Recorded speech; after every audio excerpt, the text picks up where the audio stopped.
We all know what money is, but what makes it money? What gives it value? Well, I'm sure you've heard the old saying that everything has a price. That's also true when it comes to money. You see, in order to really get a sense of where money gets its value, we might instead ask, what is the price of money? The price of everything starts with the price of money. Regardless of what country you may be in, or what currency you use, it all has a price of its very own. That price is simply its exchange rate. You see, the money from every country in the world is bought and sold on what is referred to as the global exchange market. Like it or not, everyone that uses money participates in it, and everyone that does even the smallest part in the production of goods and/or services has a role in it. So, the price to buy one currency depends on the value of the currency you would be purchasing it with. For instance, at the time of this recording, if I wanted to purchase €1 with US currency, it would cost $1.09 to buy that €1. But if I wanted to purchase $1 with euros, it would cost just 0.91 euros. That's great, but it really doesn't answer the question. Where does money get its value? The answer is not as complex as you might think. Just like everything else, it really all comes down to supply and demand.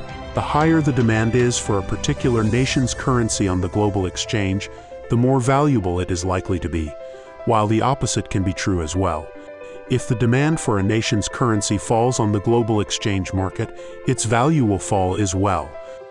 Okay, that's fine, but where does that demand for currency come from? And since money is no longer backed by a gold standard, what actually gives it value? Okay, simply put, the size and strength of the economy that backs it.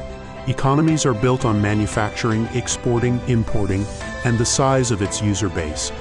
Every person in a nation that does their part to produce a good or service contributes to the strength of that economy. The number of individuals doing that represent the core of that economy. In a global economy, currency value is strongly related to the export of goods or services.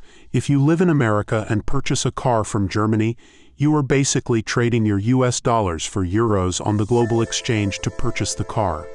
That currency exchange drives demand for the euro. Beyond that, the price of the car represents the cost of the goods and services provided by German workers in the production of the car, as well as the global goods and service providers that play even the smallest role in the entire production process of the car. The same is true if you shop at a retail store and purchase imported products. The purchase of those products represents an exchange of currencies, and therefore create demand for foreign currency on the global exchange. So you're saying that every job contributes in some way to the overall strength or supply of a nation's economy. And at some level, every purchase of that supply contributes to the demand of a nation's currency. That demand coupled with its supply is what gives it value.